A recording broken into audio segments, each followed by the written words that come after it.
Bu Ida, silakan yang agak keras supaya temannya bisa mengerti, mendengarkan dan nanti saya akan menjelaskan tentang, isinya. Silakan Lydia. Oke, Prof, dari halaman yang awal ya. Ya, area kajian komunikasi Ya. media ya. Area kajian komunikasi, media, dan budaya. A. Mencari topik penelitian kualitatif, studi-studi komunikasi dan media. Setiap individu hampir setiap hari melakukan penelitian. Namun tidak semua penelitian yang dilakukan tersebut adalah penelitian ilmiah yang menggunakan dasar-dasar berpikir ilmiah, teori, dan metodologi penelitian ilmiah. Oleh karena itu, melakukan penelitian ilmiah tidaklah mudah. Sebelum melakukan penelitian, adalah kalanya peneliti mempunyai persoalan yang cukup rumit untuk menentukan topik-topik penelitiannya, karena kesulitan mendapatkan topik-topik penelitian yang tepat atau yang bisa diteliti, researchable atau double, dan mengandung problematika yang berkaitan dengan bidang kajian peneliti. Maka peneliti ragu menentukan apa yang akan ditelitinya. Dengan ini adalah beberapa pertanyaan kunci dari buku The Craft of Research yang akan menuntun peneliti untuk menarik untuk dikaji. Yang satu, is the problem important enough to bother with? Yaitu peneliti terlebih dahulu mempertanyakan apakah persoalan-persoalan yang dipilih atau akan diteliti tersebut adalah memang benar-benar persoalan yang memunculkan kebutuhan-kebutuhan untuk diteliti secara ilmiah. Misalnya, apakah ada persoalan krusial yang layak diteliti berkaitan dengan iklan produk X dengan merek Y, pemerintah, industri, ataukah jangan-jangan itu bermasalah hanya bagi peneliti? Ini yang menyebabkan terkadang peneliti sendiri tidak tahu hakikat permasalahan dari penelitiannya, sehingga fokus penelitian menjadi tidak jelas. Yang kedua, is your hypothesis reasonable and traceable? Apakah hipotesis atau asumsi yang diajukan oleh peneliti mengenai topik yang diteliti nantinya adalah beralasan dan dapat dibuktikan pada akhirnya? Yang ketiga, are ethical problems involved in the research? Will it violate the privacy of people? Apakah penelitian yang nantinya akan dilakukan oleh peneliti mempunyai atau menimbulkan permasalahan dengan persoalan etik atau menyinggung perasaan responden yang akan diteliti? Misalnya, jika peneliti memilih untuk meneliti motivasi atau alasan perempuan muslim berjilbab atau tidak berjilbab, bisa menimbulkan ketersinggungan individual pada responden yang diteliti. Yang keempat, do you have the skills to do the research? Ini menjadi penting sebelum peneliti memilih topik penelitian. Jika peneliti menguasai rumus-rumus statistik dengan baik, mungkin penelitian kuantitatif akan lebih tepat dipakai. Atau jika peneliti menguasai narasi-narasi dan pendekatan observasional yang andal, maka penelitian kualitatif mungkin akan lebih baik. Hal ini supaya peneliti tidak memaksakan diri untuk meneliti kajian yang ia tidak kuasai. Lalu selanjutnya adalah, is the topic sufficiently narrow and focused so that you can do it in the time you have at your disposal and limited fund? Peneliti juga harus bisa menilai apakah topik penelitian yang dipilih sempit dan fokus, terlalu luas dan tidak fokus, atau bagaimana. Ini diperlukan agar peneliti bisa menyesuaikan waktu yang tersedia dan dana yang dimilikinya. Lalu kemudian ada, is your methodology the best one to deal with your hypothesis or subject being investigated?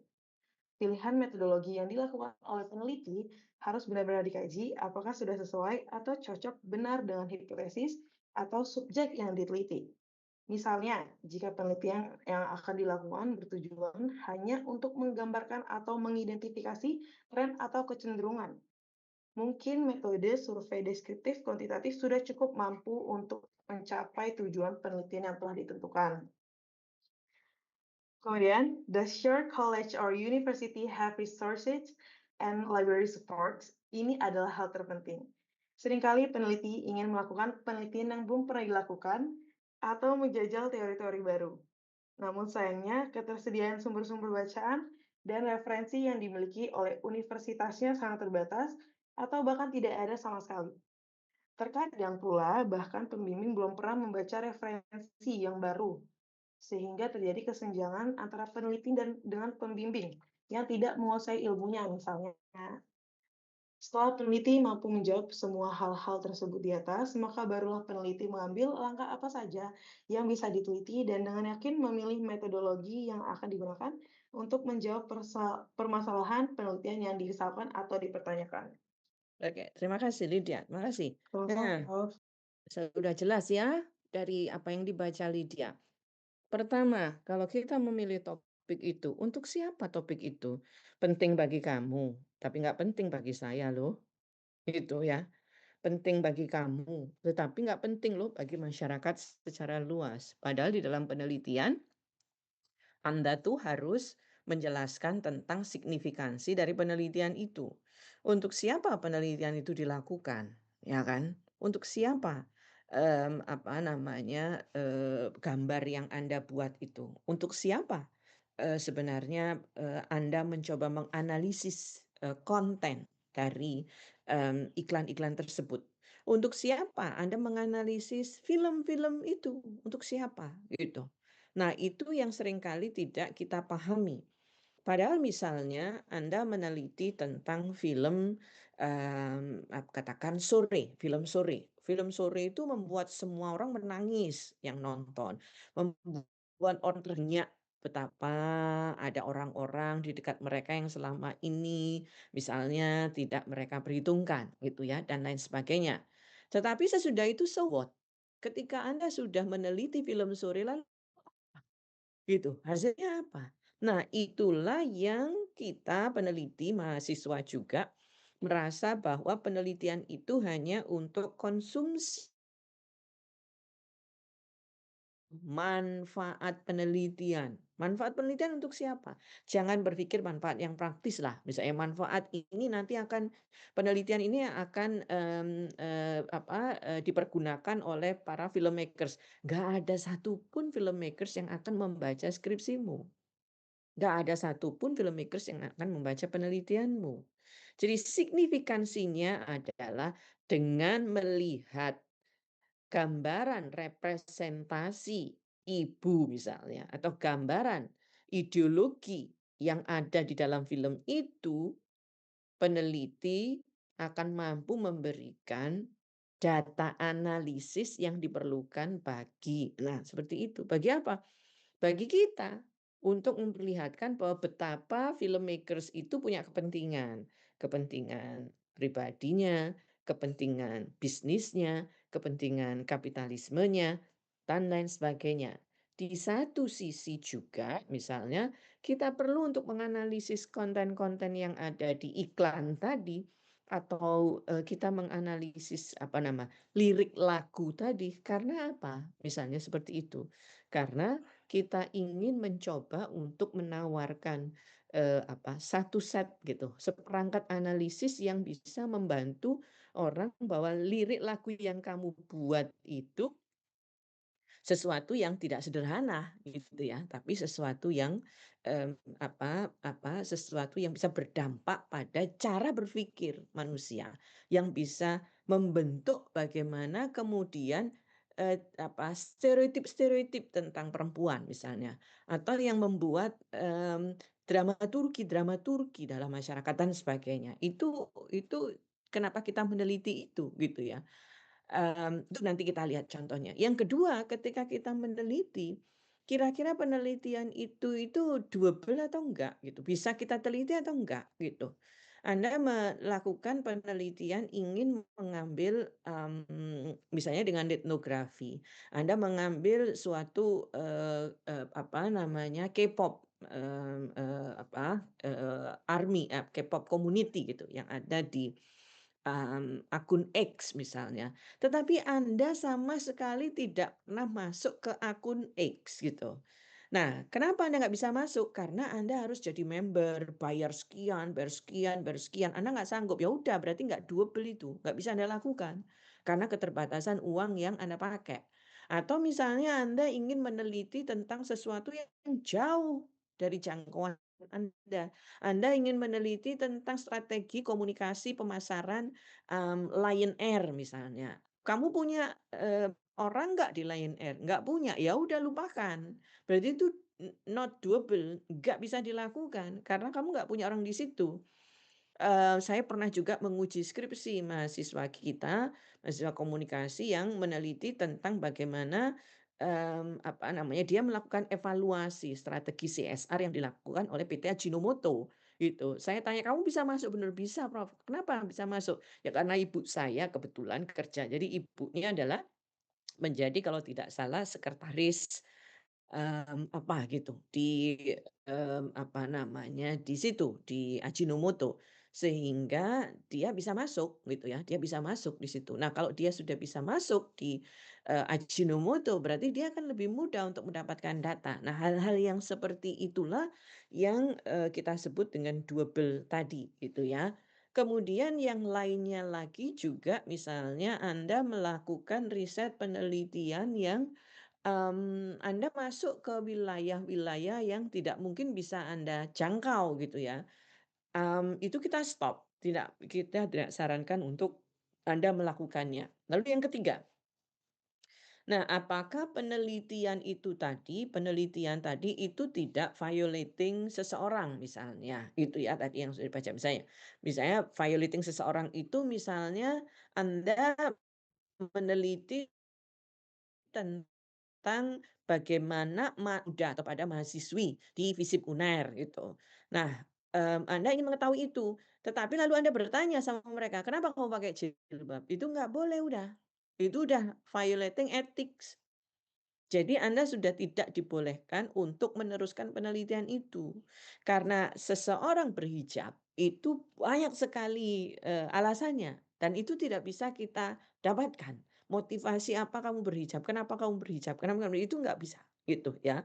Nah, yang bisa Anda lakukan tuh apa makna hijab itu sendiri bagi kehidupanmu sehari-hari misalnya. "Oh, hijab ini adalah fashion saya merasa nyaman dengan hijab ini atau, "Oh, hijab ini bagian dari belief saya." Silakan, tapi Anda tidak boleh menyatakan kenapa kamu pakai hijab atau pertimbangan apa ketika kamu menggunakan hijab.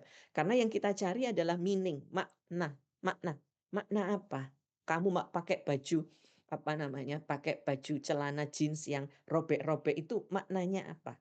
Maknanya apa? Kamu menggunakan apa, rambut-rambut yang fudu begitu, kenapa maknanya? Nah itu makna, meaning, itu yang kita cari ya.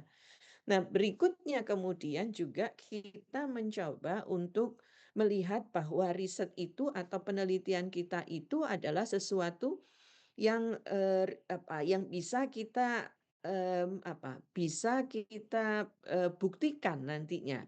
Makanya selalu, Prof. Ida menanyakan itu, "Kamu punya rumusan masalah?" "Iya punya." "Rumusan masalahnya apa?" "Oh ini rumusan masalah saya." Gitu. Lalu kemudian saya tanya, "Kamu ketika sudah selesai penelitian, kamu bisa mencapai nggak rumusan masalahmu itu?" Itu artinya, misalnya Anda bertanya, "Apa makna lagu Sal, tentang bunga matahari itu, apa lagunya saya lupa, pokoknya tentang bunga matahari, tentang kematian itu misalnya. Nah, apa makna lagu itu, gitu. Kemudian, apa namanya, hipotesis Anda kalau di, kualitatif nggak ada hipotesis ya, asumsi Anda adalah lagu ini saya pilih karena lagu ini bicara tentang kesedihan. Oke, kalau begitu bagaimana kesedihan, bagaimana kematian diartikulasikan dalam lirik lagu tersebut gitu. Itu nanti akan kita lihat seperti apa. Nah, itu yang kemudian kita jadikan sebuah rumusan masalah penelitian gitu. Makanya rumusan masalah penelitian menjadi penting. Bagaimana makna gitu, makna dibalik atau apakah makna kan itu apa, diartikulasikan gitu ya, diartikulasikan dalam, lirik lagu yang dibuat oleh Sal misalnya tentang bunga matahari tadi misalnya contohnya. Jadi itu ada kaitannya. Jadi jangan membuat sesuatu yang kalian nggak tahu. Misalnya apa, makna atau apa, atau bagaimanakah representasi perempuan berhijab di iklan, susu Denko? "Kenapa kamu milih Denko?" "Ya, saya milih aja, Prof." "Nggak bisa." Itu. Mungkin iklan, apa namanya, iklan perempuan berhijab di Susu Denko itu hijabnya aneh, atau Anda melihat bahwa model hijab yang ada di Susu Denko itu adalah model-model hijab kontemporer misalnya, yang tidak pernah kita lihat. Atau misalnya hijab itu adalah bentuk dari perlawanan-perlawanan yang ada, gitu. Banyak banget yang bisa Anda lihat. Misalnya tadi saya bisa Anda bermain dengan medsos, Anda bermain dengan TikTok, Anda ingin melihat subkultur yang ada di TikTok. Misalnya, dulu ada yang namanya jamet, ya, jamet jamet. Apa sih jamet itu? Gitu. Jadi bagaimana, representasi atau bagaimana identitas subkultur jamet yang direpresentasikan melalui unggahan-unggahan TikTok mereka. Kayak apa jamet itu, gitu misalnya. Atau Anda ingin melihat bagaimana, apa namanya, bagaimana, gambaran-gambaran yang, disebut sebagai negara Konoha misalnya. Siapa Konoha itu? Atau apa Konoha itu? Apa yang ada di dalamnya? Nah, itu yang akan kita cari nantinya di situ. Kemudian, nah kita ingin tahu, is the topic sufficiently narrow atau fokus? Apakah topik yang kita teliti itu, apa, dalam atau fokus ataukah sesuatu yang tadi, bagaimanakah representasi perempuan dalam iklan Susu Denko? Itu nggak ada apa-apanya. Jangan sampai begitu. Itu nggak ada apa-apanya. Penelitian itu terlalu dangkal. Tapi kan yang rumusan masalahnya seperti yang tadi Ibu Ida katakan, bagaimanakah representasi perempuan dalam iklan dan terus saya coret, saya suruh ganti. Bagaimana rumusan masalahnya? Yang ada di dalam cover majalah gadis di Indonesia edisi 2025 itu. Lalu pertanyaan berikutnya, apakah representasi perempuan muslimah itu adalah bentuk dari role model baru perempuan-perempuan muslim di Indonesia? Itu rumusan masalahnya. Jadi Anda tidak hanya bertanya bagaimana representasinya, tetapi Anda diminta untuk mengabstraksikan ke atas. Apakah representasi itu tadi, perempuan berhijab itu tadi, itu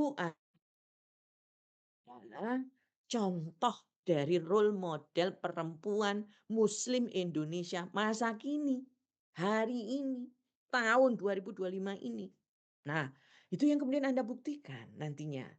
Jadi, lalu Anda nggak mengatakan, "Ya, ternyata ini adalah role model." Enggak, tapi Anda nanti di analisisnya di bab 3 mengatakan bahwa gambaran yang ada di majalah gadis muslimah yang ada di majalah gadis itu adalah bentuk alternatif baru role model perempuan yang independen gitu, yang liberated, yang ini yang ini. Itu jawaban Anda. Jadi satu rumusan masalah itu terjawab semua. Itu satu rumusan masalah, penting, selesai. Begitu juga tadi dengan misalnya Anda meneliti syair lagu Sal Bunga Matahari. Jadi jangan hanya mengambil satu syair menurut saya. Anda ambil lagu-lagu tentang kematian. Misalnya ada lagunya Sal, ada lagunya siapa lagi? Bunga Terakhir. Nah, misalnya gitu, yang lagi sekarang dipopulerkan lagi. Nah, Anda meneliti syairnya. Anda bertanya, rumusan masalahnya adalah bagaimana makna kematian diartikulasikan dalam dua lirik lagu tentang bunga matahari dan bunga terakhir tadi. Lalu Anda bertanya, bagaimana kematian itu di apa? Digambarkan atau disimbolisasi dengan konsep bunga, ya kan? Satu bunga matahari, satu bunga terakhir.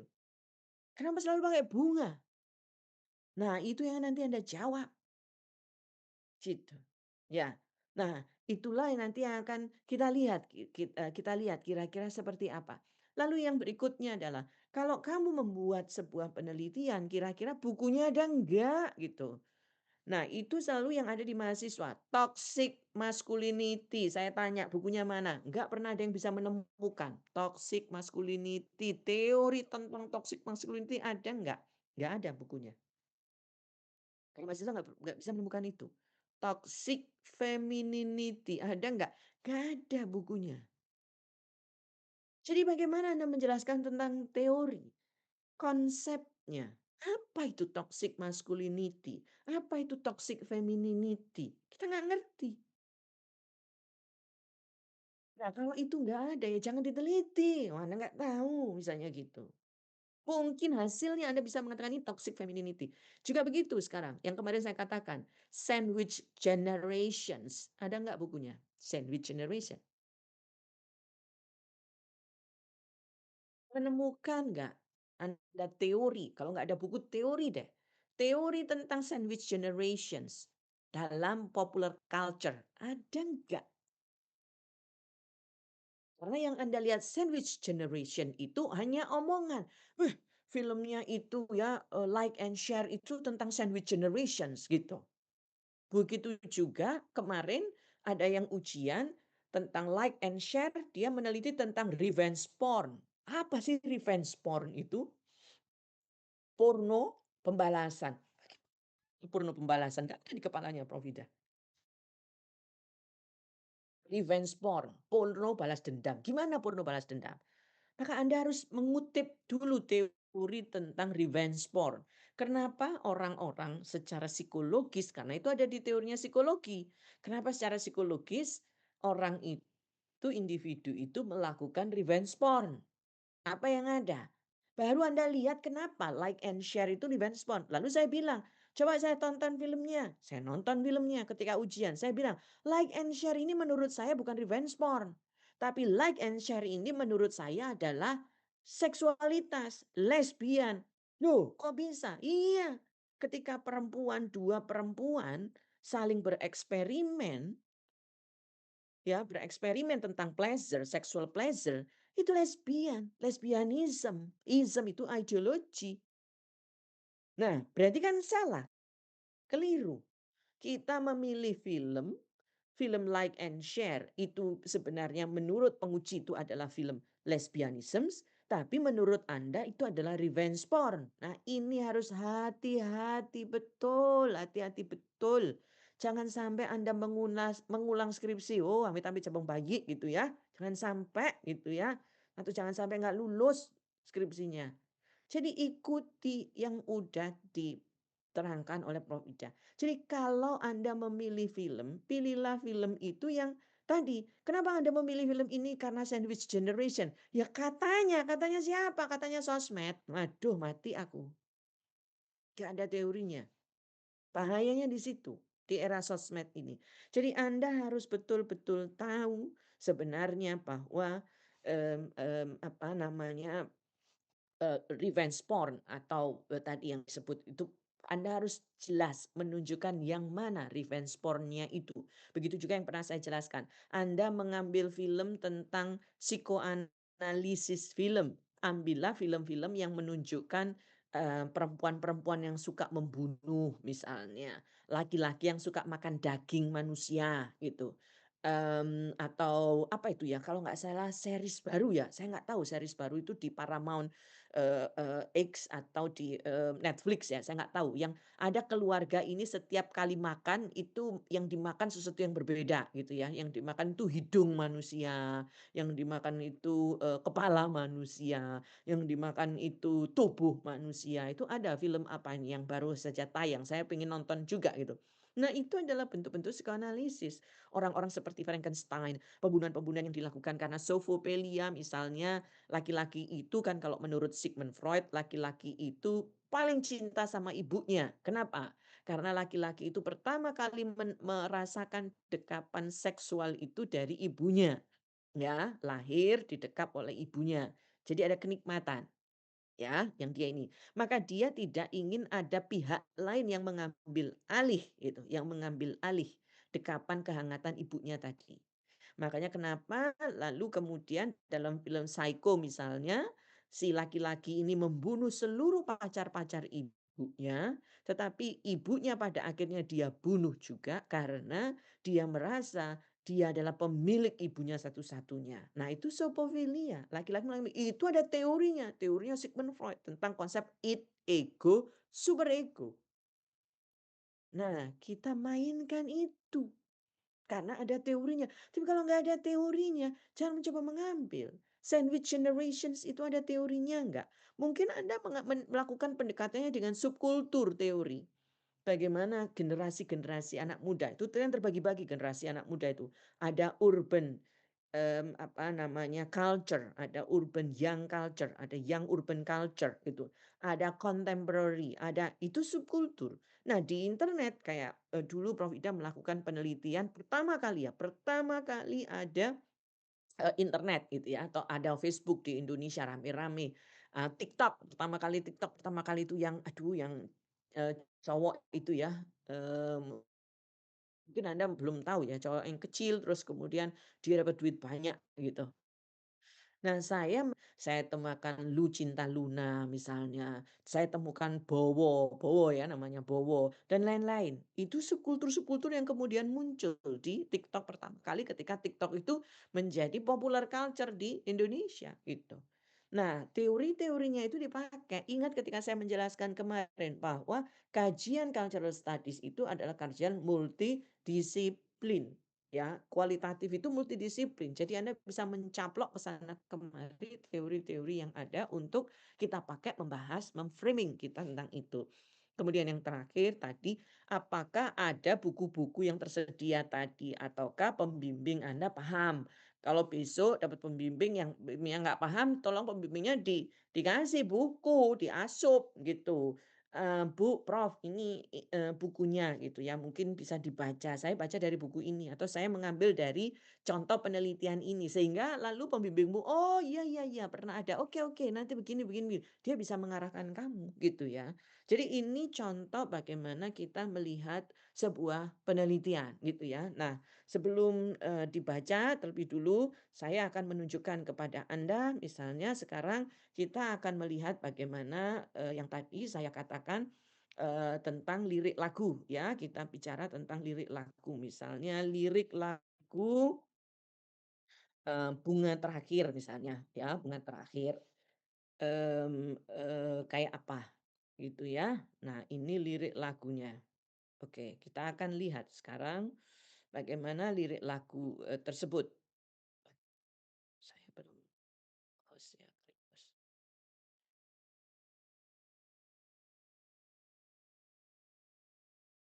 Oke, ini contohnya misalnya ya, kita lihat. Ini, kaulah yang pertama, menjadi cinta, tinggallah kenangan, berakhir lewat bunga seluruh cintaku untuknya. Bunga terakhir, kupersembahkan kepada yang terindah sebagai satu tanda cinta untuknya. Bunga terakhir, menjadi satu kenangan yang tersimpan, gitu ya. Tak akan pernah hilang untuk selamanya. Betapa cinta ini sungguh berarti tetaplah terjaga. Selamat tinggal kasihku, telah pergi selamanya bunga terakhir. Nah, sekarang saya bertanya sama Anda, gitu ya. Sekarang saya bertanya sama Anda. Coba pikirkan dalam 5 menit ini. Saya bertanya sama Anda, mana mana Anda buka lirik semua lagu bunga terakhir, mana yang menurut Anda kata-kata itu yang menunjukkan tentang kematian? Atau tanda-tanda itu adalah simbol, simbol dari sebuah kematian. Silahkan, perhatikan.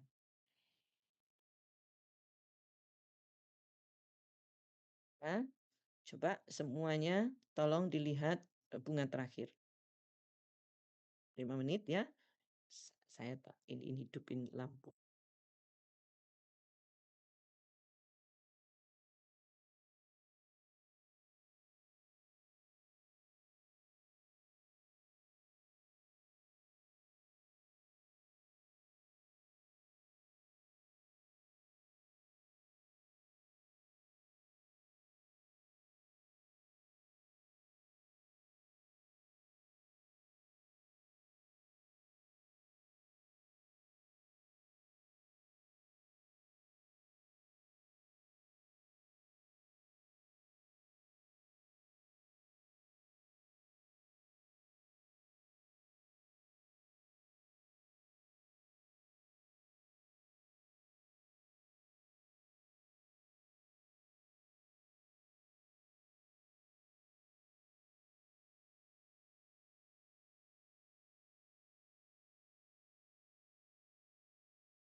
Saya minta maaf dulu ya, sebentar ya, saya tak terima telepon dulu sebentar aja, ini telepon pertama. Mohon maaf, ya ya ya, teruskan.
Baik kita balik lagi ya, mohon maaf sekali lagi. Ini ada hal yang urgent. Baik, ya saya baca komentar-komentar kalian. Ya apa, ada yang mengatakan, berakhir lewat bunga seluruh cintaku kepadanya, gitu ya. Karena bunga bisa diartikan sebagai tanda atau simbol kasih sayang, bahkan kematian ya. Bunga dalam sudut pandang yang lain juga dapat dianggap sebagai simbol kehidupan. Sehingga dengan menggunakan kata bunga terakhir bisa memberikan arti kematian atau kepergian seseorang. Ya, bagus Zelda, terima kasih. Ya, apa, itu juga dari Trisalonita. Menurut saya bunga terakhir udah merupakan keyword atau sneak peek utama yang menunjukkan lagu ini tentang kematian. Karena how could it be the last flower if he still loves his significant other so very much unless it's about perpisahan yang ternyata dapat dilihat di lirik selamat tinggal kasihku telah pergi untuk selamanya. Juga dari Yunita. Kalau menurut saya dari lirik berakhir lewat bunga, yang mana biasanya menggambarkan seseorang yang sudah meninggal, kemudian kita hanya bisa menaburkan bunga di atas makam. Selain itu, ada juga kalimat telah pergi untuk selamanya yang menandakan bahwa ia telah meninggalkan dunia untuk selamanya. Ya, oke. Itu bunga terakhir ya. Kemudian kita lihat sekarang, coba kita lihat lirik lagunya Sal ya, lirik lagu Bunga Matahari dari Sal Priadi. Kita coba lihat. Nah, ini kemarin ada ada skripsi yang salah ya. Apa?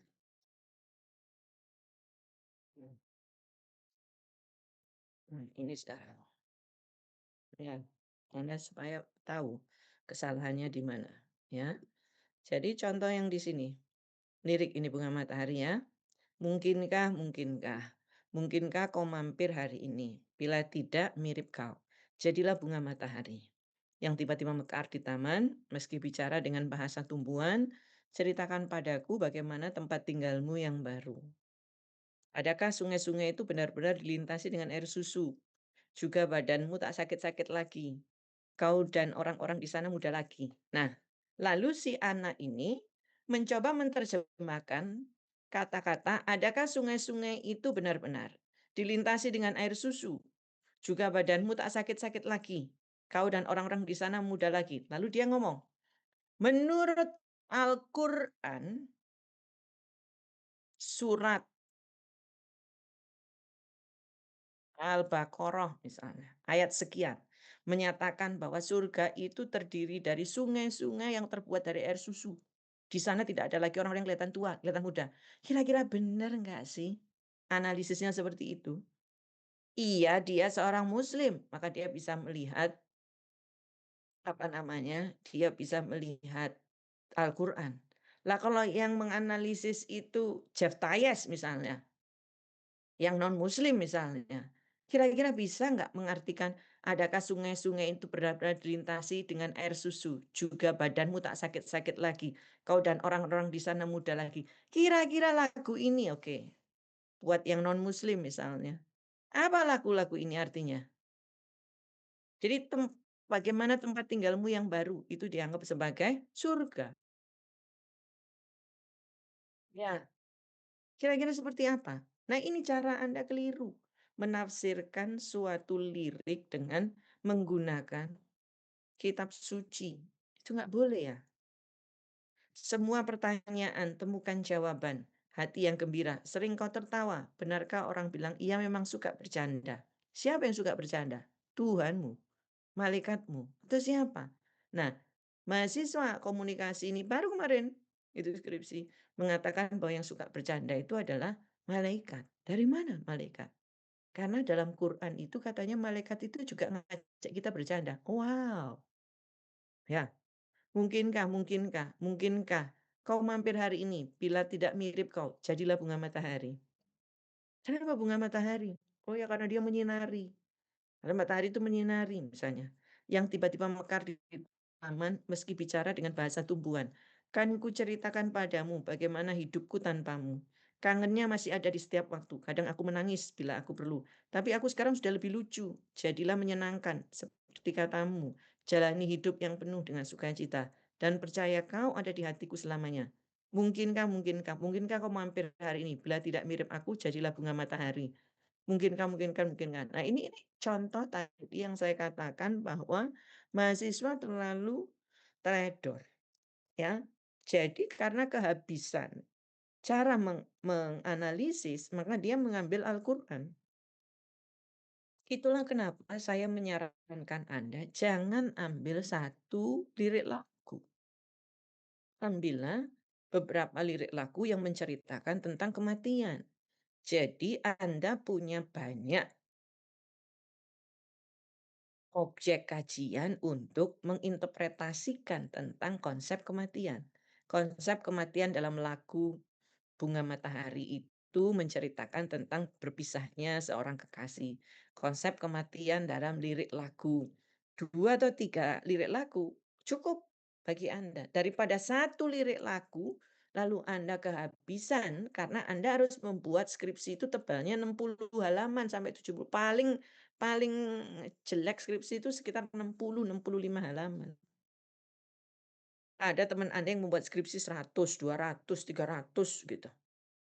Kamu kehabisan, kata-kata. Karena apa? Karena itu tadi, kamu memikirkan bahwa akhirnya apa yang terjadi, kalian menggunakan gitu sebagai ininya gitu.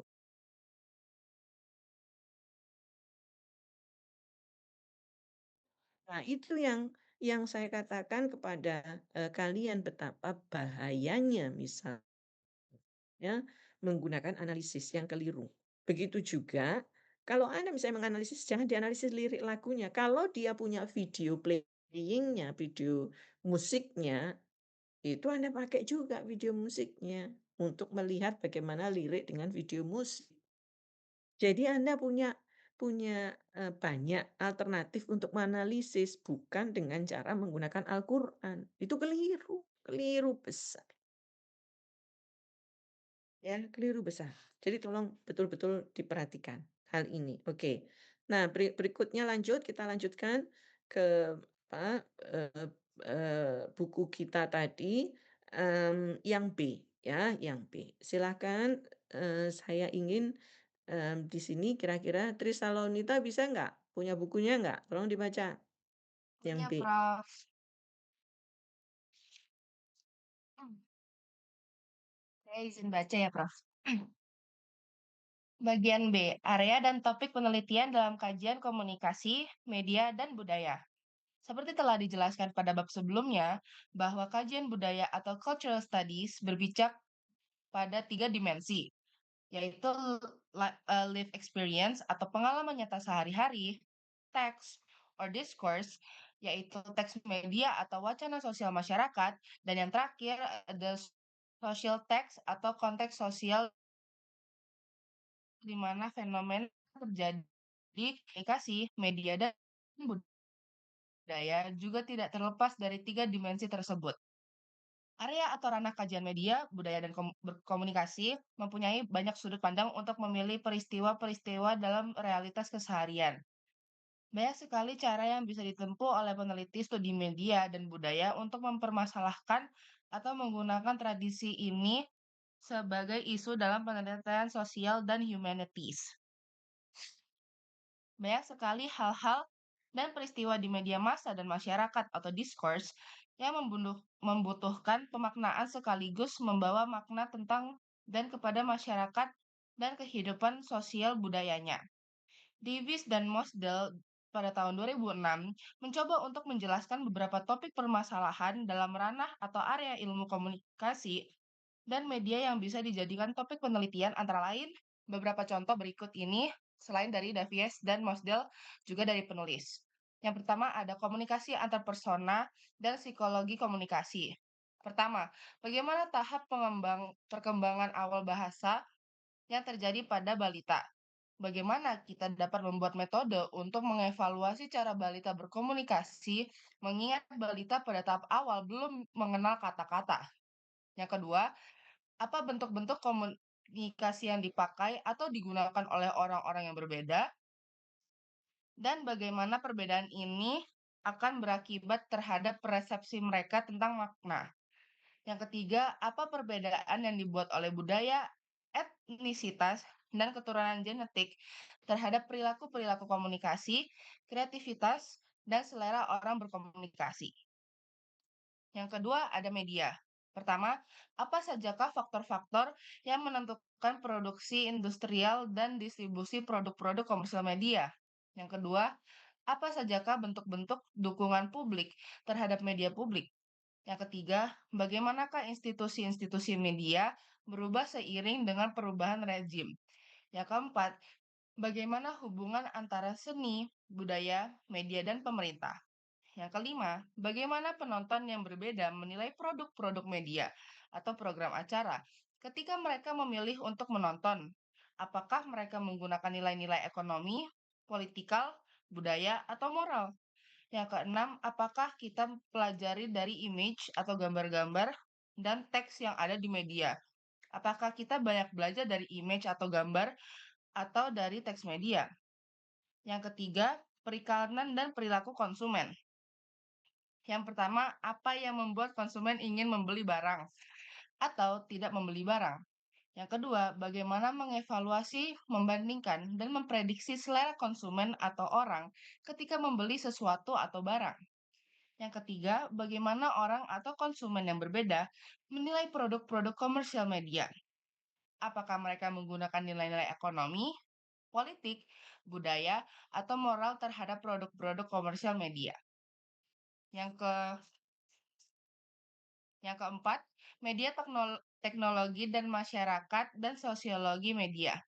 Yang pertama, bagaimana orang beradaptasi dengan new media atau media baru di pedesaan atau di perkotaan.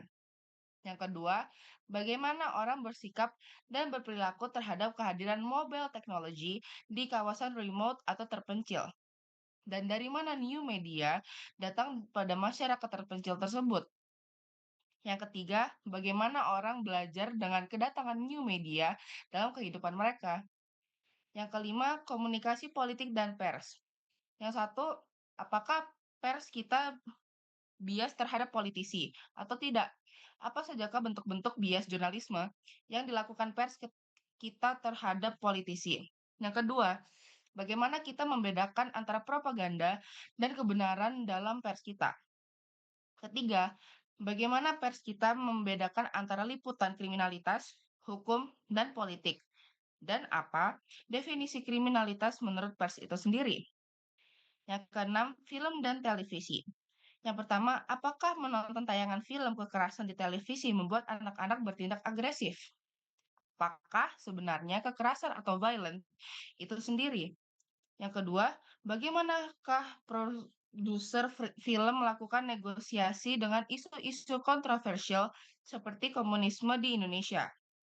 Apa komunisme menurut produser film Indonesia?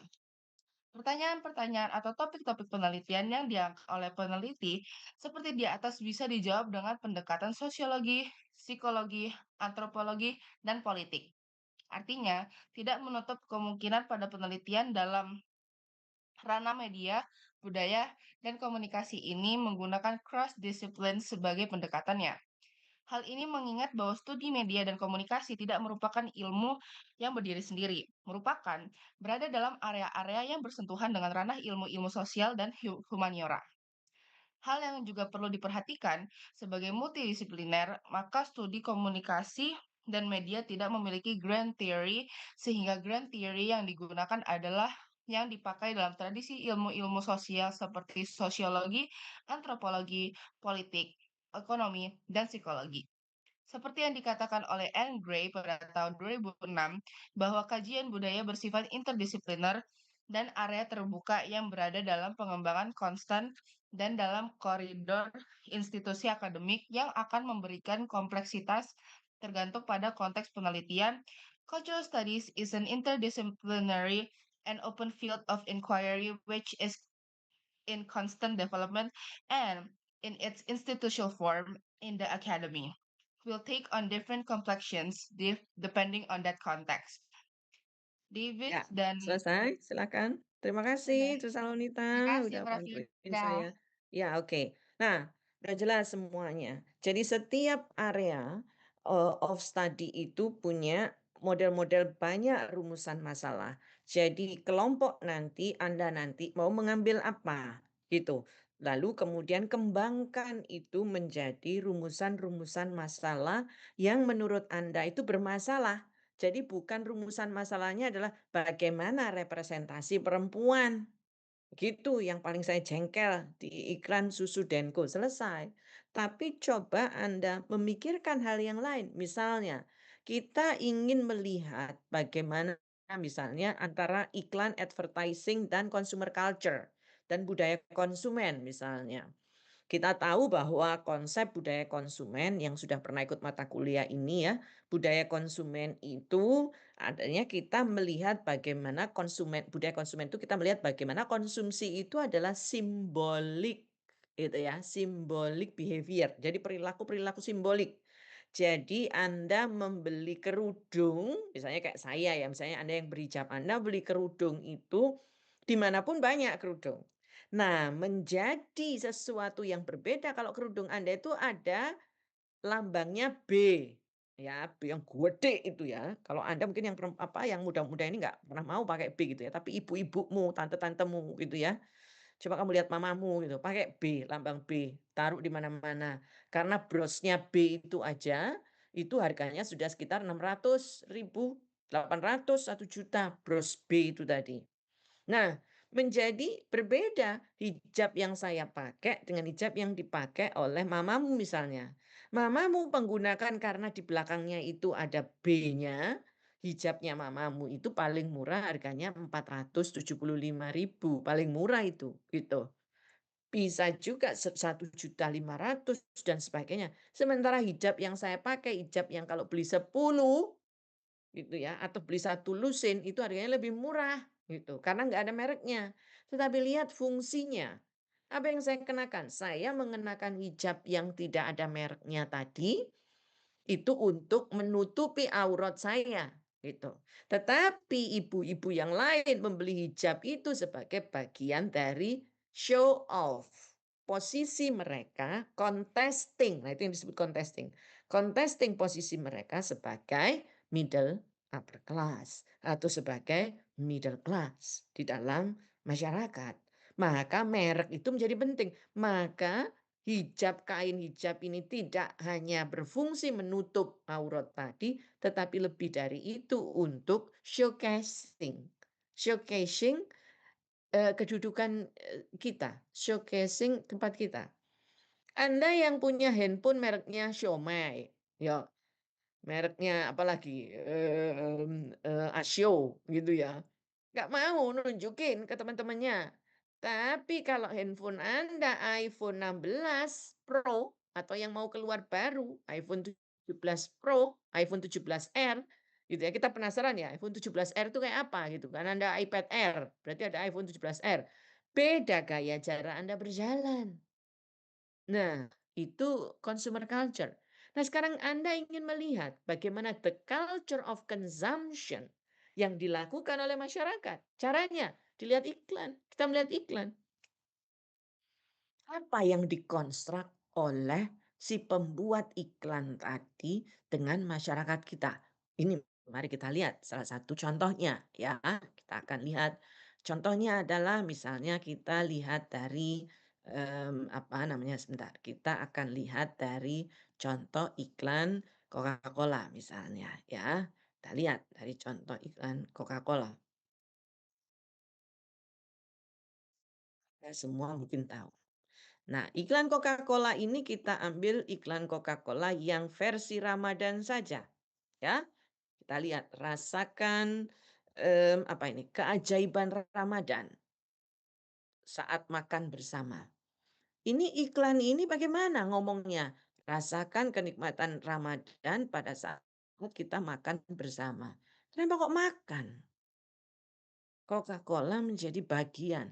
Dan yang dimasak pun berbeda. Bukan rendang, ada ketupat memang, mungkin ya, ada apa namanya, ayam dan lain sebagainya. Ini adalah bentuk dari bagaimana kita melihat simbolisasi. Pada keluarga-keluarga seperti apa Coca-Cola itu diminum, Coca-Cola itu dikonsumsi, ya. Di mana Coca-Cola itu lalu ditempatkan? Nah, lalu Anda lihat Coca-Cola itu adalah multinational corporations, MNC, yang digerakkan oleh kapitalisme global. Coca-Cola di Indonesia pada saat Ramadan mengiklankan Ramadan. Mana pernah Anda temui Coca-Cola di Singapura misalnya, atau di mana, di London misalnya, atau di mana, di Amerika misalnya, merayakan Ramadan. Karena di sana mayoritas masyarakatnya nggak Ramadan. Jadi Coca-Cola di Amerika muncul mungkin pada saat atau ketika ada event-event dengan berkaitan dengan Natal. Jadi kontekstual. Lalu kita bertanya, loh Coca-Cola itu agamanya apa? Itu. Ramadan dia Ramadan, ini dia ini, kan gitu. Perhatikan coba juga selalu. Ideologi yang ideologi yang ditawarkan oleh Coca-Cola itu adalah ideologi keharmonisan keluarga. Anda makan begini kah di rumah Anda ketika Ramadan? Meja begini. Kayaknya enggak ya. Anda tuh ada meja makan gitu ya. Lalu Anda lebih memilih makan di kamar Anda. Benar nggak anak muda? Karena anak saya begitu. Nggak mau makan di meja makan. Ambil makan. Disediakan di meja makan. Lalu dia ambil makan. Dia lebih memilih untuk masuk ke kamar. Makan. Ya, karena sambil lihat komputernya. Atau di depan TV. Sambil lihat Netflix. Meja makan sudah tidak lagi berfungsi sebagai tempat untuk makan seperti ini. Ini gambaran ideal. Nah, dari situlah kemudian Anda mengatakan bahwa iklan Coca-Cola itu mencoba menawarkan ideologi kelas menengah baru di Indonesia dengan cara keluarga. Ini kan keluarga harmonis. Ayahnya, ibunya, misalnya begitu. Kemudian kakaknya yang besar, kakaknya yang perempuan, ada lagi kakaknya, adiknya, atau ini sudah punya suami istri yang di sini, atau dan sebagainya. Coba lihat menunya, begitu lengkap bahwa dalam keluarga itu 4 sehat 5 sempurna. Oh, kita nggak makan itu. Kalian makannya seblak. Ya, kalian makannya pentol. Kalian makannya gitu. Anak sudah merasa cukup. Ayo makan. Udah tadi udah makan bakso. Ayo makan. Udah tadi udah makan seblak. Makan ini, makan itu. Makan ramen, makan ini. Gak ada hidangan-hidangan yang itu terjadi pada saat Ramadan kita. Meskipun secara ekonomi terbukti bahwa pengeluaran revenue, ya, pendapatan dan pengeluaran masyarakat Indonesia ketika Ramadan itu berbeda. Saat Ramadan itu pengeluaran mereka itu lebih banyak dibandingkan dengan pengeluaran mereka pada saat hari-hari biasa. Harga-harga naik, daging naik, bahan pokok semuanya naik selama Ramadan. Kenapa begitu? Kita juga nggak tahu kenapa. Kayaknya lalu kenapa apa namanya, Ramadan itu, uang belanja ibu-ibu kita, mama-mama kita itu bertambah. Biasanya di rumah nggak ada kolak, kalau Ramadan harus ada kolak. Biasanya di rumah tidak ada sirup, selama Ramadan harus ada sirup. Biasanya di rumah tidak ada kurma, selama Ramadan ada kurma. Ya kan? Itu yang dianggap sebagai naiknya biaya-biaya belanja pada rumah-rumah tangga atau rumah-rumah tangga di Indonesia pada saat Ramadan. Orang mencoba untuk mengistimewakan bulan suci itu dengan cara seperti itu. Beli, ya kan kita udah puasa. Maka kemudian kita makan itu yang enak. Makan kolak, ya, minum es teler, itu kan. Kemudian makannya, rendang yang luar biasa. Nah, itulah yang kemudian menyebabkan belanja keluarga meningkat. Nah, karena apa? Karena itu tadi, salah satunya iklan-iklan itu tadi, acara-acara TV tadi yang menunjukkan kalau Ramadan itu nggak ada Indomie. Gitu. Kalau Ramadan itu nggak ada ramen misalnya. Ramadan itu makannya beragam, dari meja sono sampai meja sana, penuh semuanya. Sebelum makan, tidak hanya kolak, mungkin ada pisang goreng dan lain sebagainya. Banyak sekali ya hal-hal yang kemudian membuat kita gitu ya, membuat masyarakat itu akhirnya menjadi seperti itu karena televisi tadi, karena media massa tadi, karena itu tadi, seperti itu. Sama sekarang juga, Anda menggunakan yang saya jelaskan kemarin, Anda menggunakan, kosmetik. Karena apa? Banyak banget berseliweran, ya di TikTok. Orang mengajari Anda cara menggunakan. Ini ada pelembab. Pelembab ini mereknya Estee Lauder misalnya. Atau pelembab ini mereknya apa yang terkenal buat Anda? NARS gitu ya. Atau pelembab ini adalah ini foundationnya. Oh, foundationnya enak banget. Menurut saya kalau saya pakai make up itu saya nggak pernah merasakan enak banget atau nggak enak banget gitu. Selama itu cocok di kulit saya karena kulit saya sensitif itu saya pakai terus menerus. Saya nggak akan pernah ganti. Nah, saya menggunakan teori perilaku konsumen bahwa untuk produk-produk yang membawa resiko, seseorang itu menjadi brand loyalty. Kita brand loyalty terhadap produk-produk tertentu karena kita tidak mau resiko. Nah, itu cara. Nah, bagaimana itu terjadi? Itu tadi yang seperti sudah dibaca oleh Trisalonita. Jadi Anda bisa mendapatkan itu. Juga begitu juga kalau kita ingin meneliti tentang komunikasi interpersonal. Gitu. Tidak hanya persoalan bagaimana menjaga hubungan jarak jauh antara pacar laki-laki dan pacar perempuan ketika mereka berpisah. Udah banyak sekali studi-studi itu. Tapi coba misalnya Anda melihat di medsos misalnya tentang perkembangan bahasa misalnya. Bagaimana bahasa-bahasa atau proverb-proverb gitu ya misalnya. Atau kata-kata yang sering banyak dipakai di media sosial gitu. Ketika mereka melakukan conversation atau melakukan hubungan interpersonal misalnya. Itu juga bisa Anda gunakan gitu.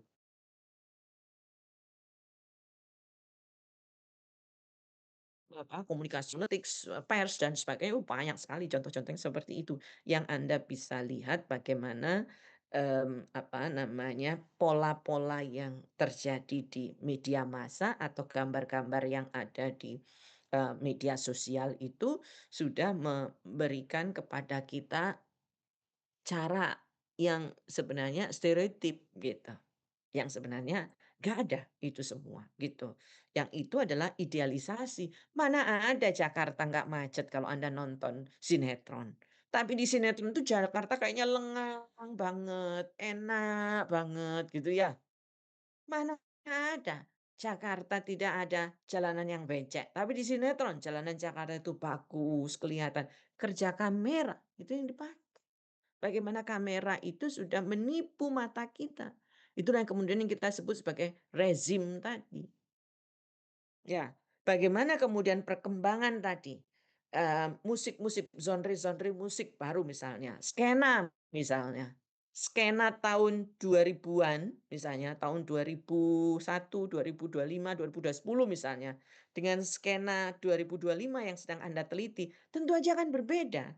Misalnya meneliti skena yang hardcore misalnya, kayak apa yang sekarang muncul. Jadi perkembangan perubahan zaman itu menjadi konteks. Makanya itu tadi dikatakan sudah oleh Trisalonita ketika kita meneliti itu perhatikan 3 hal tadi. Live experience gitu ya. Jadi pengalaman-pengalaman kehidupan sehari-hari. Kemudian yang kedua itu teksnya. Teksnya itu objek yang Anda kaji. Dan yang ketiga itu adalah social context, socio-cultural context, di mana teks itu diproduksi, di mana teks itu dipromosikan, di mana teks itu didistribusikan, di mana itu terjadi. Nah, 3 kata kunci ini yang harus Anda pegang ketika Anda menentukan topik sampai nanti Anda menjawab permasalahan itu. Yang tidak bisa kita pisahkan, yang tidak bisa kita lepaskan. Tadi situ. Nah, apa yang tadi juga sudah dibaca oleh Trisanolita dan dibaca oleh Lydia menunjukkan ke kita bahwa sekali lagi bahwa kualitatif terutama media cultural studies itu tidak mempunyai grand theory. Jadi jangan menggunakan teori usage and gratification. Salah. Jelas ya? Jadi nanti memilih terus teorinya usage and gratification. Udah nggak ada itu. Terus Anda misalnya meneliti tentang komunikasi politik. Anda meneliti tentang bahasa tubuh Prabowo dan Gibran misalnya. Lalu teori yang Anda pakai agenda setting. Salah. Itu juga. Itu adalah teori-teori apa? Teori-teori kuantitatif yang akan Anda gunakan. Sementara yang Anda lihat adalah Anda ingin mengamati gitu gambar yang ada di koran ketika Prabowo berdekatan dengan Gibran, atau Anda melihat di tayangan televisi ketika Prabowo dengan Gibran itu kayak apa? Misalnya apakah ini namanya soldier ini berdekatan, apakah ada jarak. Nah, Anda pelajari di komunikasi interpersonal kan gitu, bahwa jarak distance itu menentukan, bahwa ukuran jarak soldier itu juga menentukan apakah orang itu dekat dengan kita atau dia jauh atau dia bagaimana. Kemudian tatapan mata, kemudian alis dan sebagainya itu mengkomunikasikan apa? Verbal communication tadi bicara tentang apa? Disitulah tentang kajian kita yang akan kita lihat ini. Jadi tidak lagi kemudian Anda menggunakan teori-teori yang kuantitatif itu tadi. Selesai udah, nggak ada lagi. Jadi jangan takut gitu untuk bicara ini enggak teorinya apa Prof? Banyak banget teorinya. Tadi yang saya katakan, ketika Anda membaca bunga terakhir tadi, teorinya tentang apa? Ya teori tentang kematian. Anda bisa lihat kematian dan popular culture, itu cara mencarinya. Jadi cara mencari teorinya itu begitu. Death and Popular Culture PDF. Anda akan temukan banyak sekali. Itulah kenapa kalau dalam penelitian kualitatif namanya tinjauan pustaka atau literatur review. Tapi kalau dalam kuantitatif namanya kerangka teori. Nah, itu bedanya. Karena kuantitatif itu deduktif, membuktikan teori, jadi ada teori yang Anda buktikan. Teorinya apa? Usage and gratification. Maka ingat semester kemarin, penelitian kelompokmu adalah penelitian tentang usage and gratification. Kamu membuktikan teori usage. Bahwa semakin tinggi GO, semakin tinggi GS, kan gitu. Semakin tinggi motif, semakin tinggi gratifikasinya, misalnya gitu. Motifnya hiburan. Motif tertinggi adalah hiburan. Bagaimana gratifikasinya? Anda ukur. Usage and gratification. Satu teori cukup, Prof. Cukup. Nggak usah banyak-banyak. Itu kerangka teori. Tapi kalau review literatur atau literatur review atau tinjauan pustaka, Anda meninjau dari banyak pustaka tadi. Tadi soalnya misalnya, saya ingin meneliti tentang makna kematian dalam lirik lagu Bunga Terakhir misalnya. Maka Anda cari di Google Death and Song misalnya. Song lirik atau Death and Popular Culture misalnya, atau Popular Culture, what does it mean popular culture? Masa mana ada, ya kan? Gak ada teori popular culture, gak ada ya. Popular culture itu ada di situ gitu. Terus tentang musik, lirik lagu dan lain sebagainya. Itu Anda cari.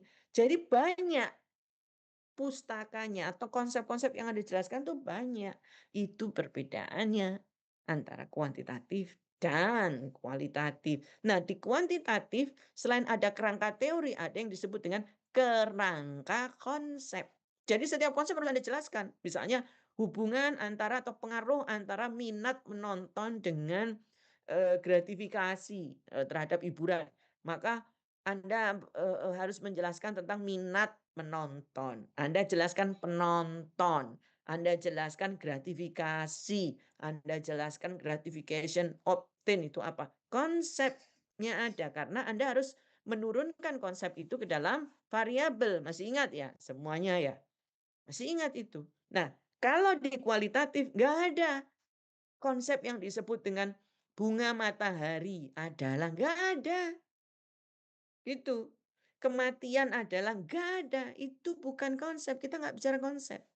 Tapi kita mencoba untuk menggali lebih banyak literatur yang berhubungan satu sama lain. Sehingga nanti literatur-literatur itu Anda pakai untuk menganalisis. Dan sekali lagi dalam kualitatif Anda tidak dalam posisi atau tidak ditugasi untuk mengatakan bahwa teori penelitian ini membuktikan bahwa teori tentang manajemen atau teori tentang strategi komunikasi itu benar. Nah, itu yang kemarin menjadi persoalan yang saya katakan ada satu yang tidak lulus tentang etnografi. Etnografi. Jadi etnografi itu Anda lihat aja, Anda ikuti. Hari ini kayak apa pergerakannya, besok kayak apa. 7 hari, sesudah itu Anda tulis. Oh, ketika hari pertama itu kayak begini. Bukan mencocokkan, tetapi yang dilakukan mahasiswa ini karena dia mencontoh skripsi yang salah, mencontoh skripsi mahasiswa Undip kalau tidak salah. Pokoknya mahasiswa di Jawa Tengah, saya lupa mahasiswa mana yang dia contoh, sehingga keliru, salah. Jadi dia membuktikan, teori etnografi dibuktikan, kok teori etnografi nggak ada. Jadi parasosial itu adalah A begini, B begini. Jadi penelitian ini menemukan bahwa teori parasosial itu betul, salah, udah nggak lulus. Nah, itu yang hati-hati kalian gitu. Etnografi kita tidak dalam posisi yang tadi saya katakan untuk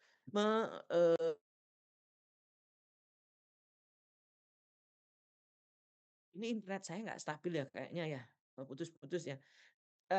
Untuk menurut saya untuk menjelaskan tentang apa yang ada gitu ya. Jadi fenomena yang kita teliti itu adalah fenomena yang perlu untuk dijelaskan, tidak untuk dibuktikan. Karena kita menggunakan logika induktif ya. Maka kita menghasilkan teliti. Makanya kenapa sejak awal saya Nah, jadi kesimpulan Anda nanti itu adalah majalah Gadis tadi itu menawarkan role model baru tentang perempuan muslim modern di Indonesia. Maka perempuan modern muslim di Indonesia itu digambarkan yang liberated, yang freedom, yang independent, yang open minded dan lain sebagainya dan seterusnya. Nah, itu adalah jawaban Anda dari yang Anda teliti itu tadi. Begitu caranya. Jadi Anda menghasilkan sendiri teorimu, istilahnya begitu ya, saya bilang teorimu, tidak dalam konteks membuktikan gitu ya. Oke. Ya, makasih Zaim. Ini kok saya tulisan di saya ini your internet is unstable gitu. Baik, oke ya, paham, apa yang, saya jelaskan.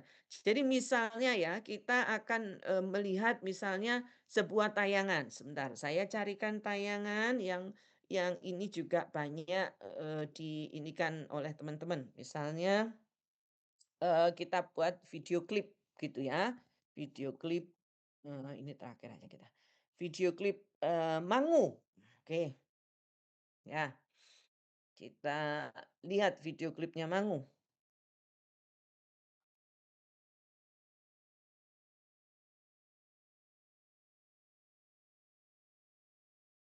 Ya.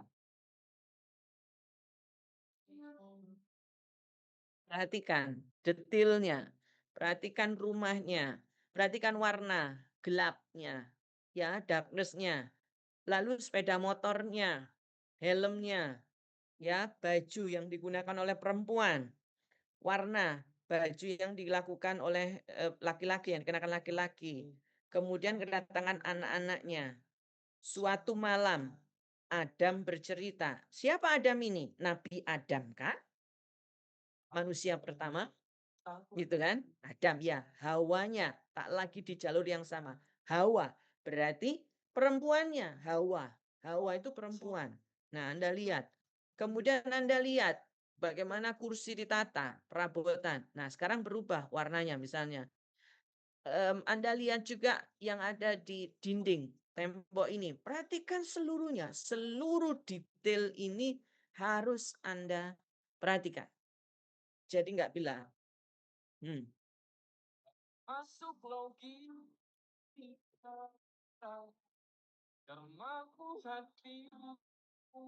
Lalu tulisan ini itu juga menjadi bagian dari Anda. Anda diajari tentang desain kan dan sebagainya. Jadi ini rumah apa ya gitu ya. Lalu kemudian datang perempuan. Siapa perempuan ini? Lihat bajunya, lihat cara menggunakan ini. Anda lihat juga ada orang di atas. Kenapa begini? Setting ini di mana? Di Indonesia kah? Di Jepang? Di Jawa? Luar Jawa? Misalnya. Oh ini di Jawa, dari mana? Rumah. Ya. Oh ini di luar Jawa, dari mana? Ya di luar Jawa itu begini. Rumahnya, model rumahnya, panggung. Ini tahun berapa? Tahun lama karena Vespa yang digunakan. Vespa tahun 80-an. Detailnya ini harus Anda perhatikan untuk memperlihatkan gini, ya.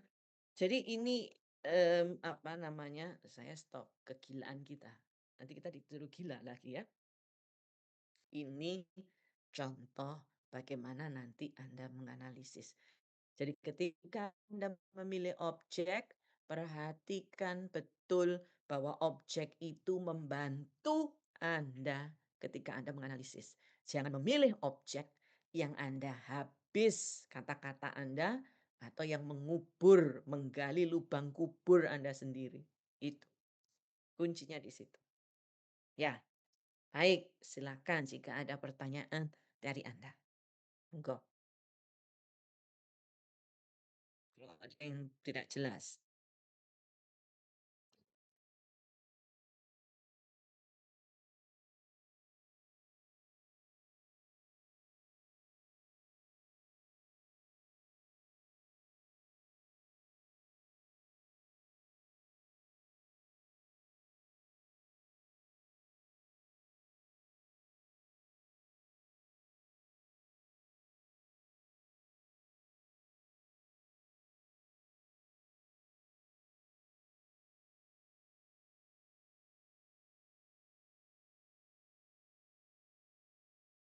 Ya, silakan Kevin. Ya, Prof. Saya ingin bertanya. Jadi saya ingin menanyakan tadi kan Prof menjelaskan bahwa setiap penelitian kualitatif kita memperhatikan tentang teks dan kontekstual yang sedang terjadi kan Prof ya. Nah, kebetulan kan saya mendapatkan klaster semiotika nih Prof. Saya mendapatkan Ya, klaster betul. semiotika. Nah, Mm. saya ingin bertanya Prof, jika saya ini masih belum face, cuma ini gambaran di kepala saya aja. Saya itu ingin menganalisis semiotika dari iklan dari Amerika yang American Eagle Jeans kalau nggak salah, yang sempat ramai akhir-akhir ini. Nah, jika kita membahas analisis semiotika ya Prof ya, apakah memang diperbolehkan Prof misal dikaitkan dengan kondisi politik suatu negara saat itu terjadi? Karena saya takutnya malah menjadi media diskurs atau menganalisis konteks tekstual. Saya belum mendapatkan gambaran yang pasti perbedaan dari semiotika dan klaster-klaster lainnya yang karena hampir serupa Prof bagi saya. Saya masih bingung di situ. Mungkin itu Prof pertanyaan saya. Ya, oke, bagus Kevin. Boleh. Nanti kamu baca di bukunya Prof. Ida yang di semiotik itu saya menjelaskan tentang konsep semiotik diskursif. Nah, jadi di situ Kevin akan tahu bahwa semiotik itu tidak hanya kita membaca lambang saja, tetapi kita mencoba mengaitkan bagaimana lambang itu dengan konteks di mana lambang itu diproduksi. Begitu, Kevin. Bisa. Jadi misalnya katakan begini, semiotik itu bisa kita lakukan misalnya yang pertama, kita melakukan semiotik. Misalnya Anda meneliti tentang eagle apa itu. Anda meneliti eagle-nya itu aja. Jadi kenapa warnanya? Oh, warnanya merah. Merah artinya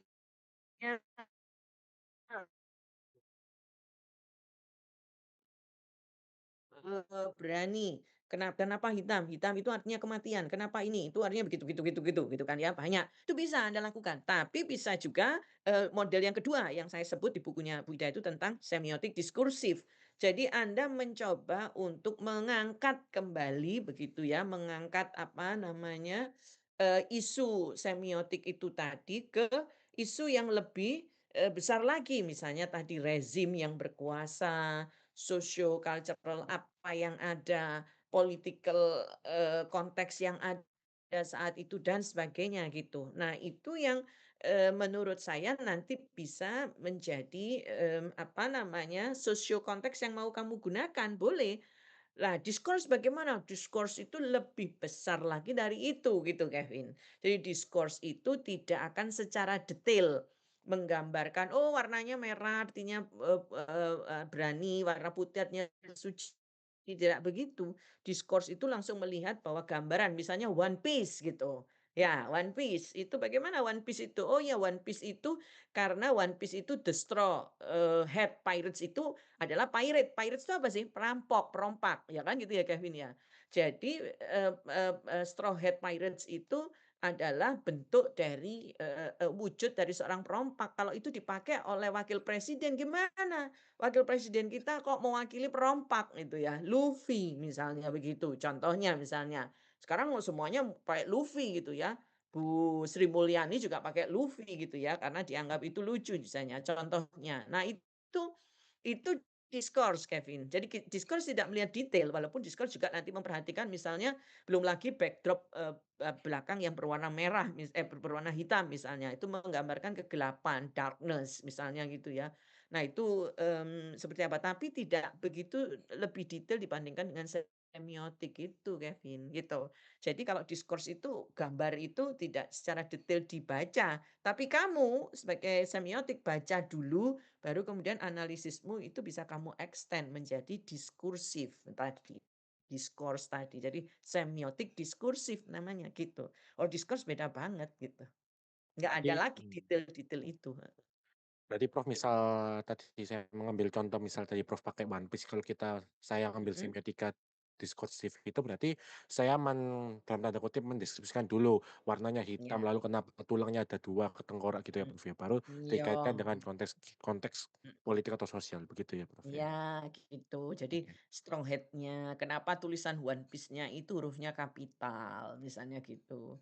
Kenapa Luffy itu begitu gitu ya misalnya. Kenapa benderanya warnanya hitam, misalnya kenapa itu. Nah, itu semiotik. Baru kemudian kamu maknai kenapa One Piece itu kontroversial di Indonesia karena itu tadi semiotikmu. Nah, itu semiotik diskursif namanya.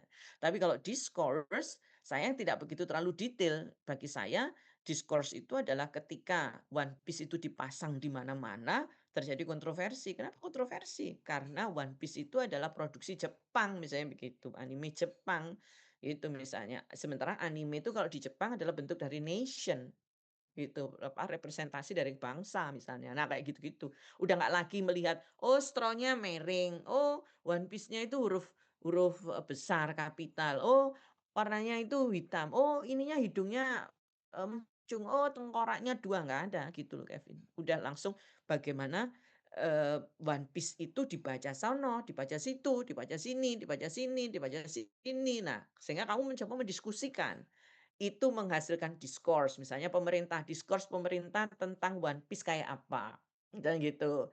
Kemudian diskurs, apa namanya, para seniman tentang One Piece kayak apa. Yang ketiga bagaimana diskurs aktivis tentang One Piece kayak apa. Udah 3 diskurs itu aja. Lalu kemudian Anda simpulkan bahwa diskurs One Piece itu seperti ini, gitu yang Baik, terjadi. terima kasih Ya, Prof. paham ya Terima kasih Kevin ya? Prof. Yuk, Trisalonita. Iya, Prof, saya mau izin bertanya mengenai yang Mhm, grand teori itu. Ini mhm. saya sebetulnya pertanyaan kecil, tapi jujur saya masih belum yang ketika saya baca itu tadi, kan dikatakan Mhm, bahwa, studi komunikasi dan media itu tidak memiliki grand teori, sehingga tuh nggak bisa menjadi patokan utama penelitian kami gitu ya, Prof, mhm, berarti artinya ya. Nah, terus di mhm, sini kita harus kami harus memakai, tradisi ilmu-ilmu sosial dasar seperti sosiologi, antropologi, politik, ekonomi, dan psikologi. mhm, Nah, misalnya kami mau menggunakan, teori di mhm. komunikasi gitu ya. Nah, apakah berarti ketika di kerangka berpikir itu kita misalnya menggunakan Tinjauan teori pustaka dari psikologi, maksudnya? misalkan Tinjauan pustaka? Mhm, iya.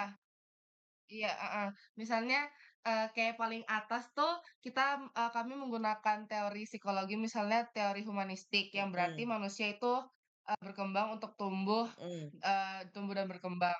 Nah, baru itu nanti berakar ke bawah gitu, baru kami menggunakan teori komunikasi, yaitu teori interaksi simbolik yang berarti bahwa manusia itu membentuk makna melalui proses komunikasi dan interaksi sosial. Apakah seperti itu, Prof? Jadi kita nyari dulu dari dasar-dasar ilmu lainnya, baru kita kita akarkan ke teori komunikasi atau gimana ya, Prof? Terima kasih. Enggak begitu. Misalnya contoh ya, contoh tadi saya menjelaskan tentang Coca-Cola gitu ya. Maksudnya nggak punya grand theory itu, komunikasi itu kan nggak punya grand theory, gitu loh. Teori-teori komunikasi itu semuanya grand teorinya dari sosiologi, dari antropologi, dari psikologi. Contoh, grand teori tentang, behavior, perilaku, itu kita bukan dari kita, gitu. Behavior, perilaku itu teorinya orang sosiologi tentang behaviorism, gitu. Itu ada di sana. Begitu juga di sosiologi ada teori tentang Marxis. Anda juga diajari, ingat waktu dasar teori sosial kan? Prof. Ida ngajari apa? Postmodern, itu grand teori gitu. Tapi itu bukan punya kita, bukan punya orang media, bukan punya orang komunikasi. Tetapi orang media dan komunikasi bisa menggunakan teori itu. Itu artinya maksudnya seperti itu, Tersalonita. Jadi artinya bahwa penelitian kita tuh bisa. Jadi ketika Anda bicara tadi tentang Coca-Cola tadi, Anda ingin melihat bagaimana permainan kapitalisme, multinational corporations, yang dia mencoba menciptakan gambaran ideal keluarga. Keluarga yang ideal yang diciptakan oleh multinational corporation tadi itu adalah itu gitu kan. Bapak, ibu, anak laki-laki, anak perempuan dan sebagainya makan dalam dinner set gitu ya, yang lengkap, bajunya bagus, makanannya mewah, minumnya Coca-Cola. Jadi Coca-Cola itu nggak pernah jejer dengan es teh misalnya gitu. Coca-Cola itu nggak pernah jejer dengan siomay misalnya. Coca-Cola nggak pernah jejer dengan seblak gitu. Es teh dengan seblak. Artinya bahwa es teh itu milik Coca-Cola itu selalu berada di dalam konteks keluarga-keluarga yang mewah itu tadi, misalnya begitu. Nah, itu adalah ideologi siapa? Ideologinya Karl Marx. Nah, maka teori Anda adalah teori Karl Marx. Kita nanti tapi tidak mencocokkan, tapi kita mau ngomong bahwa kenapa MNC itu begitu, karena MNC itu di belakangnya adalah ideologi kapitalisme yang mereka menjual seperti itu. Nah, pada akhirnya ideologi itu mempengaruhi cara kita berpikir tentang keluarga ideal. Jadi kamu akhirnya melihat rumahmu nggak ada makanan di meja yang seperti itu, banyaknya nggak ada, lalu kamu bilang, "Keluarga ini nggak keluarga ideal," gitu. Itu mimpi yang dibangun oleh perusahaan-perusahaan MNC, multinational corporation itu tadi gitu. Bagaimana bentuk-bentuk keluarga ideal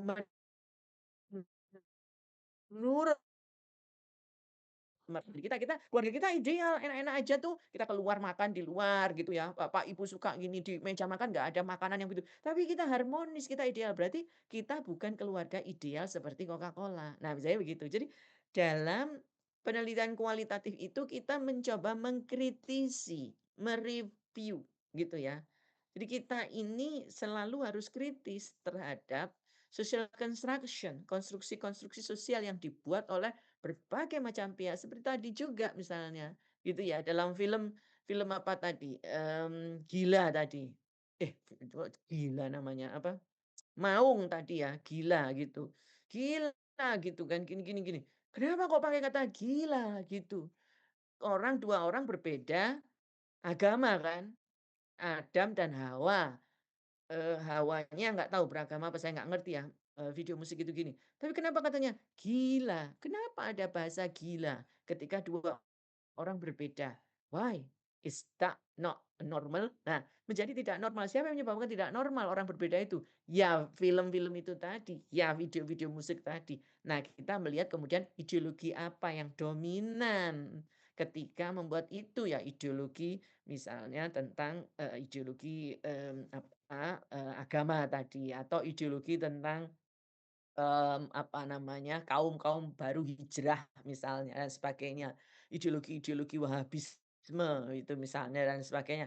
Nah, itu kita pakai dari teorinya siapa? Nah, kita pakai dari teori, di sosiologi tentang, ideologism misalnya atau pakai teorinya politik misalnya Althusser misalnya atau, Giddens misalnya teori atau apapun gitu. Nah kita pakai teori-teori itu yang kita nggak punya gitu, media dan komunikasi itu nggak punya, tapi orang-orang media dan komunikasi itu meminjam itu menjadi kajian-kajiannya gitu. Makanya kenapa kita menyebutnya tinjauan pustaka tadi, karena kalau kita bilang teori gitu ya, meskipun itu teori, tapi kita menyebutnya tinjauan pustaka. Kalau kita menyebut teori, maka teori itu harus dibuktikan. Nah, itu yang nggak ada di kita gitu, nggak ada di kualitatif. Kira-kira begitu. Paham ya, Trasalonita dan kawan-kawan? Berarti ketika kami melakukan penelitian kualitatif tuh kalau bisa tidak menggunakan teori-teori yang ada di media dan Loh, komunikasi ya, Prof? bukan, keliru kamu. Tetap, ya misalnya kayak kayak teori ekonomi politik media, ya pakai. Misalnya teori Marxis media, ya kita pakai. Gitu maksudnya. Bukan begitu, tapi misalnya tadi saya katakan jangan menggunakan uses ya, uses kan nggak bisa dipakai. Usage itu kuantitatif, udah nggak bisa kualitatif gitu loh misalnya. Jadi kita nggak bisa pakai itu, gitu. Anda misalnya tentang audiens, misalnya Anda kena audiens gitu ya, klaster Anda. Lalu Anda meneliti tentang um, meaning making process pada audiens. Lalu karena pikiran Anda, oh audiens, saya pakai teori uses, nah keliru, nggak ada itu. Teori yang Anda pakai ya teori audiens, ada. Audience studies namanya, itu. Ya, bisa gitu. Maksudnya itu gimana ya, nggak ada grand teori itu, kita nggak punya grand teori yang untuk kita buktikan gitu loh. Nggak ada. Grand teori itu besar-besar, yaitu tadi Durkheim, Karl Marx, apalagi yang Anda pelajari di DTS, yang Anda diajari di DTS, itu semua grand teori yang Anda pelajari. Prof. Kacung ngajari Anda teori negara, teori politik, itu semuanya grand teori gitu. Prof. Ida ngajari kamu post strukturalis, post modern, post-postan itu grand teori gitu. Tapi bukan dari media dan komunikasi, itu asalnya gitu. Nah, teori ekonomi politik media dari mana? Grand teorinya dari politik, ekonomi politik teorinya gitu. Grand teorinya yang lebih gede lagi, Marxis turun ke ekonomi politik turun ke media, ekonomi politik media, namanya begitu, gitu. Paham? Kira-kira? Oh, nanti kamu saya turunkan lagi ke DTS ini. Waduh, waduh jangan, Dasar Prof. teori sosial. Itu ya. Baik, Prof. Terima kasih, Iya. Prof. Oke. Baik, saya rasa, kita cukupkan ya pertemuan ini sampai di sini karena itu udah maghrib. Ini, sekarang saya lihat ada 139 ya. Jangan sampai nanti absennya sampai 144 karena kemarin menjadi isu, dosen ada yang mengatakan bahwa, mmm, Anda itu, nggak maksudnya nggak masuk gitu, yang masuk hanya 75, tapi kenapa absennya 146 orang gitu. Nah, Anda nanti diselidiki. Jadi, jangan ya. Yang kemarin itu menjadi bahan pembicaraan di, grupnya dosen ya. Kalau bisa jangan. Jadi, sekarang iniin, kalau Bu Ida sih ya nggak masalah, kalian mau absen nggak absen gitu ya, eee, yang penting itu kalian sekolah itu ya. Itu kalau kalian dicekal jangan lagi lapor ke Pro Ida itu urusannya udah urusannya, mmm, apa namanya, Mbak Kusnul.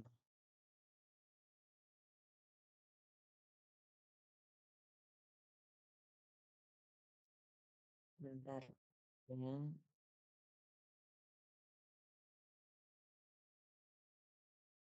riset komunikasi 19 ya?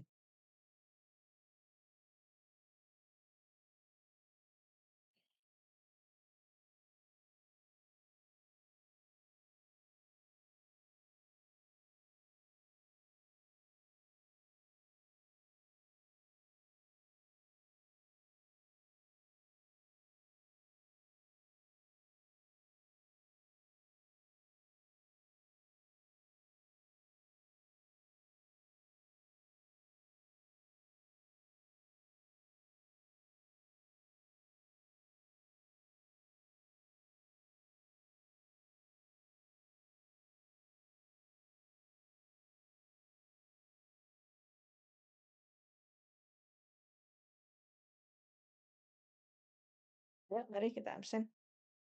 Nah, kan tiba-tiba jadi Anda ini langsung masuk jadi 146 itu ya. Yang kuliah 138 sekarang jadi 146. Nah, kayak gitu itu. Itu yang nanti kamu dimarahi itu.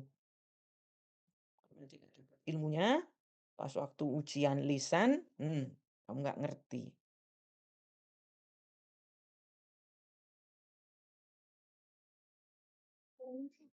Eh, diturunkan ya? Ya, sorry.